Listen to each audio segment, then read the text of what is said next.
آج قرآن پاک کا پارہ ہے 11 سورہ یونس آیت نمبر 87 کی تلاوت سنیں گے اور اس کے تحت کچھ میسج آف قرآن انڈرسٹینڈ کرنے کی کوشش کریں گے۔ اللہ قرآن میں ارشاد فرماتا ہے وَأَوْحَيْنَا إِلَى مُوسَى وَأَخِيهِ أَن تَبَوَّآ لِقَوْمِكُمَا بِمِصْرَ بُيُوتًا وَاجْعَلُوا بُيُوتَكُمْ قِبْلَةً وَأَقِيمُوا الصَّلَاةَ وَبَشِّرِ الْمُؤْمِنِينَ۔ یہ ایک ایسی کمال کی آیت ہے کہ اس آیت میں ہم سب کو اپنے گھر کا انوائرمنٹ کیسا رکھنا ہے وہ گائیڈ کیا گیا ہے۔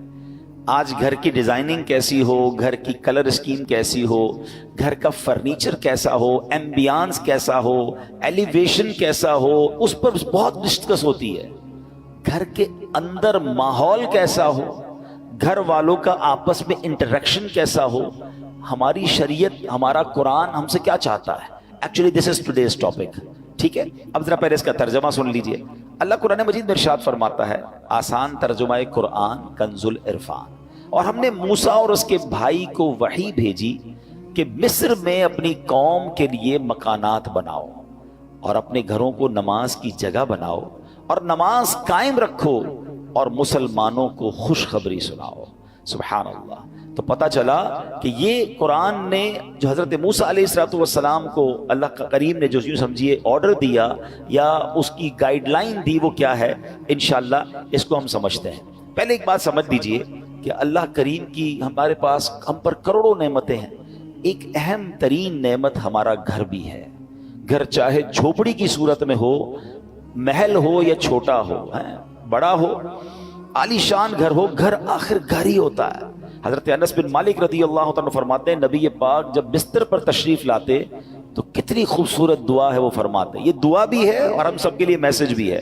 اللہ کے نبی دعا فرماتے الحمدللہ الذی اطعمنا وسقانا وکفانا۔ ترجمہ کیا ہے؟ سب تعریفیں اللہ پاک کے لیے ہیں جس نے ہمیں کھلایا پلایا، ہماری ضرورت پوری فرمائی اور ہمیں ٹھکانہ عطا فرمایا۔ کتنے ایسے ہیں جن کے پاس بقدر کفایت اسباب نہیں، کتنے ایسے ہیں کہ جن کا کوئی گھر نہیں ہے۔ یہ گھر ملنا، بلے آپ کرائے کے گھر میں رہتے ہیں، کہیں بھی رہتے ہیں، چھت ہے نا، یہ بہت بڑی نعمت ہے۔ آج بھی کتنے لوگ ہیں جو بے گھر ہیں، فٹ پاتھ پہ سوتے ہیں۔ کیا ہم نے اس بات پر کبھی اللہ کا شکر ادا کیا کہ اللہ تو نے ہمیں گھر دیا ہے، ہمیں بے گھر نہیں بنایا ہے؟ گھر بہت بڑی نعمت ہے۔ کچھ لوگ جو ٹریول کرتے ہیں، میری بات جلدی سمجھ جائیں گے، ہم دنیا بھر میں ٹریول کر لیں، آپ پنجاب جائیں، پاکستان کے کسی شہر جائیں یا دنیا میں کہیں ٹریول کریں، جن کو اللہ نے نوازا ہے وہ 5 اسٹار ہوٹل میں رہیں، بہترین گھروں میں رہیں، مگر جو لطف اور سکون اپنے گھر آ کر ایک انسان کی فیلنگ بنتی ہے کہ میں اب اپنے گھر میں ہوں، بے شک وہ گھر چھوٹا سا ہو، چھوٹا سا بستر کیوں نہ ہو، وہ کہتے ہیں نا جیسی نیند اپنے بستر پر آتی ہے وہ دنیا میں آپ کو کسی بھی لگژری گھر پہ بھی یا کسی بھی نرم بستر پر نہیں آتی۔ ایسا ہی ہے، یہ نعمت ہے۔ اپنے گھر میں آ کر بندہ ایک سیکیورٹی فیل کرتا ہے۔ اب ذرا اس بات کو سمجھیے کہ اللہ کریم نے ہم پر احسان کتنے کیے ہیں۔ اس دنیا میں کتنے جانور، موذی کیڑے، سانپ، بچھو، شیر جو انسانوں کو تکلیف پہنچانے والے ہیں، اگر وہ ہمارے گھروں کی طرف، ہمارے محلوں میں آ جائیں تو کتنا بڑا مشکل ہو جائے گی، گھر سے نکلنا مشکل ہو جائے گا نا۔ مگر کوئی تو ہے نا جس نے ان سب کو ہماری آبادیوں سے روک رکھا ہے۔ رائٹ لیفٹ کئی جگہوں پر یہ جانور پائے جاتے ہیں، آس پاس جنگلات ہیں شہروں کے آس پاس، مگر وہ آبادیوں کی طرف نہیں آتے۔ یہ اللہ کریم ہے جس نے ان آفتوں، بلاؤں، ان مشکلوں کو ہمارے گھروں سے، ہماری سوسائٹی سے روکا ہوا ہے۔ ہم اپنے گھروں میں سکون پاتے ہیں، مگر کیا کبھی اس سکون کا شکر ادا کیا ہے؟ نبی پاک کی اس دعا کا ایک جو چھوٹا سا حصہ ہے نا، اس کو بار بار پڑھتے رہا کریں۔ الحمدللہ الذی کفانا وآوانا، مل کر پڑھ لیں، الحمدللہ الذی کفانا وآوانا۔ اس کا معنی کیا ہے؟ تمام تعریفیں اس اللہ کے لیے ہیں جو جس نے ہماری ضروریات پوری فرمائی اور ہمیں ٹھکانہ عطا فرمایا۔ ہم اللہ سے دعا کرتے ہیں اللہ ہمیں اپنے گھر میں اور برکت نصیب فرما، ہمارے گھر میں ہماری حفاظت فرما، ہمارے گھر والوں پر رحمت کی نظر فرما۔ اے اللہ دنیا میں ٹھکانہ دیا ہے، جنت میں بھی ٹھکانہ عطا فرما۔ شکر ادا کرو گے نا، کہتے ہیں نا لَإِن شَكَرْتُمْ لَأَزِيدَنَّكُمْ، تم میرا شکر ادا کرو گے میں تمہیں اور عطا کروں گا۔ جو بڑے بڑے گھروں میں رہ کر بھی کچھ لوگ ناشکرے ہیں اور کچھ چھوٹے سے بستر پر سو کر بھی اللہ کا شکر ادا کر رہے ہیں۔ کمال تو یہ ہے نا کہ شکر زبان پر ہو، شکوہ نہیں ہونا چاہیے۔ لیکن میرے پیارے اسلامی بھائیوں، اب جو ٹاپک ہے ایکچولی کہ گھر کے اندر کا ماحول یہ کتنا ضروری ہے، اچھا ہونا، نیک ماحول ہونا۔ نبی پاک کی حدیث ہے سلامت الرجل فی الفتنہ ان یلزم بیتہ، فرمایا فتنوں میں سلامتی کی راہ یہ ہے کہ بندہ اپنے گھر کو لازم پکڑ لے۔ ایک بار نبی پاک علیہ الصلوۃ والسلام نے فتنوں کا ذکر کیا تو حضرت عقبہ بن عامر رضی اللہ تعالیٰ عنہ نے پوچھا یا رسول اللہ صلی اللہ علیہ وسلم اس وقت نجات کیسے ہوگی جب فتنوں کا دور آ جائے گا، قیامت کے قریب فتنوں کا دور ہوگا؟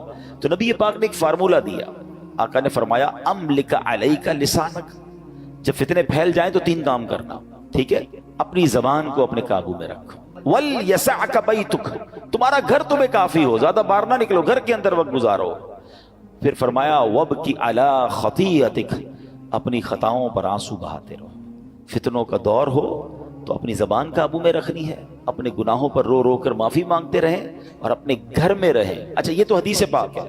اب علماء فرماتے ہیں کہ یہ شاید ہمارے معاشرے کے لحاظ سے یہ حدیث اس طرح امپلیمنٹ نہیں ہو پاتی، کیونکہ آج کئی لوگوں کے گھروں کا ماحول ایسا ہے کہ بندہ باہر رہے تو شاید فتنوں سے بچا رہے، گھر کے اندر لڑائی ہے، جھگڑے ہیں، امن و سکون نہیں ہے، گھر میں پہنچتے ہی دروازہ بند کر کے انسان وہ گناہ کر رہا ہے کہ جو باہر نہیں کرتا، باہر پورا دن بعض اوقات کام کاج میں بیزی ہے تو ان گناہوں کا موقع نہیں مل رہا، مگر گھر کے اندر جا کر جب اپنے روم میں ہے تو اب جناب اس کو وہ کچھ کرنے کا موقع مل رہا ہے جو اللہ کو ناراض کرنے والا کام ہے۔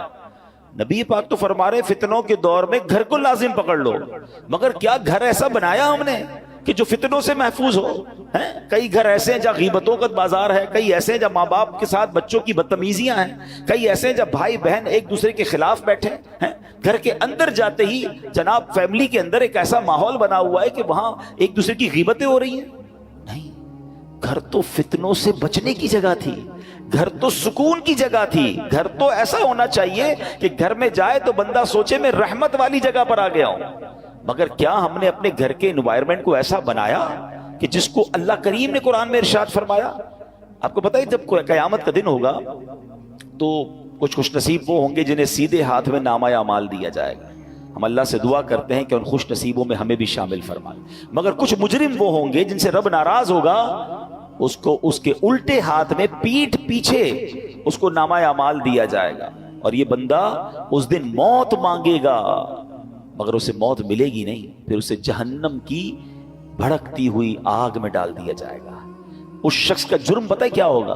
قرآن کہتا ہے انہو کان فی اہلہ مسرورا، یعنی بے شک وہ اپنے گھر والوں میں خوش تھا، گھر والوں میں خوش تھا، یہ جرم تھا۔ اس کی تفسیر میں علماء نے فرمایا کہ اپنے گھر والوں کے ساتھ گھر کے اندر خواہشوں، شہوتوں، غرور و تکبر میں مبتلا رہتا تھا، گھریلو خوشیوں میں ایسا مگن تھا کہ آخرت کو بھول چکا تھا، لہٰذا نہ خود اس نے اچھے عمل کیے نہ گھر والوں کو اچھے اعمال کی ترغیب دلائی، یوں ہی گناہوں میں مصروف رہ کر موت کے گھاٹ اتر گیا۔ آج کتنے ایسے ہیں جن کے گھروں میں نمازیں ہیں، کتنے ایسے ہیں جن کے گھروں میں عبادت ہے، گھر والوں کی کیا دین کی طرف کوئی تبلیغ کی، کیا گھر میں نمازوں کا ماحول ہے، یا کیا بچوں میں قرآن و سنت کی ترکیب ہے، یا گھر کے اندر کسی کو پتہ ہی کچھ نہیں ہے۔ اب بھی ایسے کئی گھر ہیں جن کے گھروں میں اسلامی تہوار آتا ہے تب بھی بچوں کو، فیملی کو پتہ نہیں ہوتا، کیونکہ وہ اپنی زندگی میں مگن ہے، اور جو گھر کا سربراہ ہے اس کو بھی اس کی فکر نہیں ہے۔ میں آپ کو ایک مسلمان گھرانے کا واقعہ بتاتا ہوں، پاکستان کا تو نہیں ہے لیکن انفارچونیٹلی جتنا تیزی سے ہمارے وطن میں ماڈرنزم اور دین سے دوری والا ماحول بنتا جا رہا ہے اور گھر کے بڑوں کو فکر بھی نہیں ہے، یہ دور نہیں دن آپ پاکستان میں بھی یہ دیکھیں۔ یو کے کا واقعہ، ایک بھائی ٹریول پر گیا، والد کی طبیعت خراب تھی تو واپس آیا، تو کچھ دنوں بعد واپس آیا، والد صاحب گھر میں نہیں تھے، چھوٹا بھائی تھا جو اپنی گیمز میں اور اپنے موبائل میں اور کمپیوٹر میں، جو آج کا ایک نوجوان کا اسٹائل ہے کہ لگا رہتا تھا۔ تو کہا والد صاحب کہاں ہیں؟ کہا والد صاحب کی تو ڈیتھ ہو گئی تھی۔ تو کہا مجھے انفارم کیوں نہیں کیا؟ کہا آپ بزنس ٹرپ پہ تھے۔ میں نے کہا کیا ضرورت ہے ڈسٹرب کرنے کی، فیونرل کرنا تھا، ان کا آخری رسومات ادا کرنی تھی، میں نے کر دی۔ تو کہا تم نے کیسے آخری رسومات ادا کی؟ جنازہ کدھر ہوا؟ کون سے قبرستان میں دفنایا؟ تو کہا جنازہ بھی کرنا ہوتا ہے۔ میں تو گوگل پہ گیا، سرچ کیا کہ فیونرل کیسے ہوتا ہے، کسی کا ڈیتھ ہو جائے تو what we have to do۔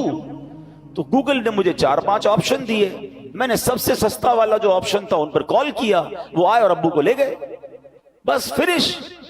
تو اس نے کہا یہ تم نے کیا کیا؟ آپ کو پتہ کیا ہوا اس مسلمان والد کے ساتھ؟ جب سرچ کیا کہ کس فیونرل والے کو دیا ہے تو جو سب سے سستا آپشن تھا کہ وہ میتوں کو آگ لگایا کرتے تھے. اس نے یہ نہیں، اس کو یہ پتا بھی نہیں تھا کہ جنازہ کچھ ہوتا ہے، اس کو یہ نہیں پتا تھا غسل میت ہوتا ہے، اس کو یہ نہیں پتا تھا کہ جناب قبرستان میں دفن کیا جاتا ہے. میں مسلمان گھرانے کی آپ کو واقعہ سنا رہا ہوں جو میں نے خود جا کر سنا ہے. اب مجھے بتاؤ اس بچے کا قصور تو تھا مگر کیا والد کا قصور نہیں تھا؟ اس کا مطلب والد کسی جنازے میں بیٹے کو لے کر نہیں گیا ہوگا. اس والد نے موت اور قبرستان کے بارے میں، تدفین اور غسل کے بارے میں نہیں بتایا ہوگا. ہر چیز بچوں کو دلا دی مگر نہ سکھایا تو دین نہ سکھایا. میں اور آپ دنیا سے جانے والے ہیں، ہم سب نے مرنا ہے. اور اس والد کی قسمت کتنی پیاری ہوگی کہ اس کے مرنے کے بعد اس کی اولاد اس کے لیے دعائے مغفرت کرے، اس کے لیے ایصال ثواب کرے. مگر یہ سکھائیں گے تو کریں گے نا. ہمارے بچے تو زندگی میں ہمارے سامنے نماز نہیں پڑھ رہے، ہمیں ٹینشن نہیں ہے. میں سچ بتاؤں آپ کو، زندگی میں کچھ کر سکیں یا نہ کر سکیں، اپنے بچوں کو کسی طرح 5 وقت کا نمازی بنا جائیے گا.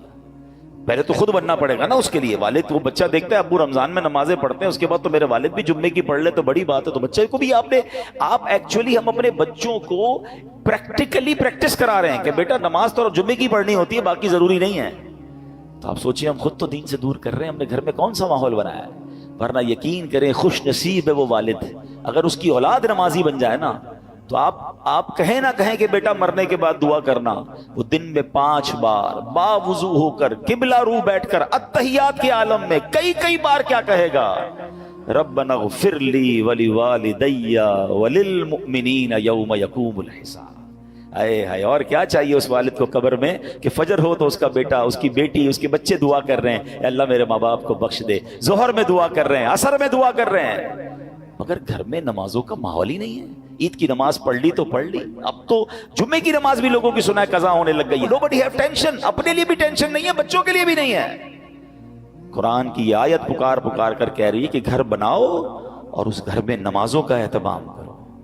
خدا را اپنے گھر کے ماحول پر توجہ دیجیے. یہ سرمایہ ہے، یہ اولاد، یہ فیملی، یہ گھر، یہ ہمارا پھل ہے. اگر گھر میں قرآن و حدیث اور نمازوں کا معاملہ ہوگا تو سبحان اللہ. اے میرے پیارے اسلامی بھائیوں، قرآن نے کیا کہا کہ مصر میں اپنی قوم کے لیے مکانات بناؤ. ناٹ اونلی مکانات، ڈیفینس میں گھر ہونا چاہیے، فلاں سوسائٹی میں گھر ہونا چاہیے. یہاں تک تو ہماری پلاننگ ہے کہ گھر اچھا ہو، بیوٹیفل سوسائٹی میں ہو.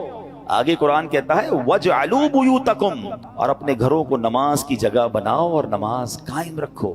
اور جو یہ کرتا ہے اس کو کیا ملے گا؟ وَبَشِّرِ الْمُؤْمِنِينَ. قرآن کہتا ہے مسلمانوں کو خوشخبری سناؤ. خوشخبری ملنی ہے، رحمتیں ملنی ہیں، عافیتیں ملنی ہیں اگر گھر میں نمازیں ہیں. اے میرے پیارے اسلامی بھائیوں، اللہ کے پیارے حبیب علیہ الصلوۃ والسلام فرماتے ہیں اجعلوا فی بیوتکم من صلاتکم ولا تتخذوها قبورا. فرمایا کچھ نماز گھر میں بھی پڑھا کرو، گھروں کو قبرستان نہ بنا دو. اس کا مطلب بیوٹیفل ہاؤس ہے، ایکسٹرا ایمبیانس ہے، شاندار فرنیچر ہے، سب کچھ ہے میرے اور آپ کے گھر میں، سٹینڈ بائی جنریٹرز ہیں. اور اگر نماز نہیں ہے نا تو وہ گھر قبرستان ہے. ہم سمجھ رہے اتنا لگزری گھر کو قبرستان. نبی پاک فرما رہے ہیں کہ گھر میں نمازیں پڑھو. یہ مردوں کے لیے تو یہی حکم ہوگا کہ مسجد میں آ کے پڑھیں، مگر کچھ نوافل گھر میں بھی پڑھیں. کبھی شراک چاش پڑھیں، کبھی تہجد پڑھیں، کبھی دیگر نماز کے نوافل پڑھیں. مگر خواتین گھر کی، بچے، یعنی گھر میں اللہ کرے ایسا ماحول ہو کہ جب نمازوں کا وقت آئے تو ایک کمرے سے تلاوت کی آواز آ رہی ہو، کہیں سے نمازوں کی پتہ چل رہا ہو. ماشاءاللہ کتنے خوش نصیب ہیں وہ لوگ جو گھر جاتے ہوں تو گھر والے نمازیں پڑھ رہے ہیں. اے میرے پیارے اسلامی بھائیوں، ایک اور جگہ پیارے آقا فرماتے ہیں اقربوا بیوتکم ببعد صلاتکم، یعنی کچھ نمازوں کے ذریعے اپنے گھروں کی عزت بڑھاؤ. آپ چاہتے ہیں نا گھر کی عزت بڑھے؟ آئے ہے جس گھر میں نمازیں ہوتی ہیں نبی پاک نے فرما دیا تو حق ہے اس گھر کی پورے محلے میں عزت ہو جائے گی. آج بھی دیکھیں علماء کے گھر، امام صاحبان کے گھر لوگ دعا کروانے آتے ہیں. گھر میں نمازیں ہو رہی ہیں نا، عبادت ہو رہی ہے، اللہ اس گھر کو ممتاز کر دیتا ہے. ہم سمجھتے ہیں ایکسٹرا لائٹ لگاؤں گا، ذرا خوبصورت ایلیویشن کروں گا، ذرا ہٹ کے ڈیزائننگ کروں گا تو وہ سب سے مشہور ہو جائے گا. نہیں، عزت دینے والا رب ہے. اور اللہ کے سب سے معزز بندے ہیں، اللہ کی مخلوق میں سب سے بڑھ کر عزت والے کون ہیں؟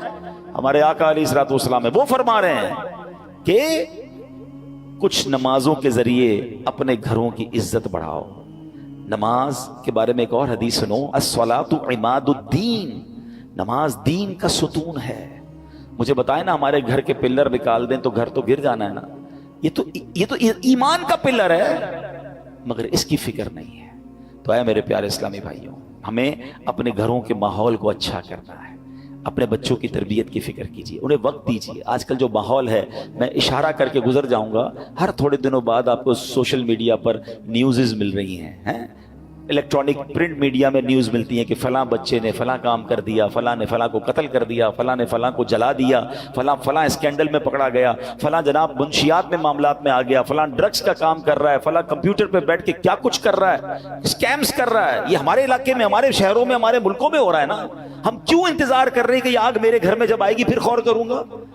اس سے اندازہ کیجئے، یہ سمٹمز ہوتے ہیں، یہ اشارے ہوتے ہیں کہ معاشرہ کدھر جا رہا ہے. ماں باپ کو فکر نہیں کہ بچے گھر میں کیا کر رہے ہیں.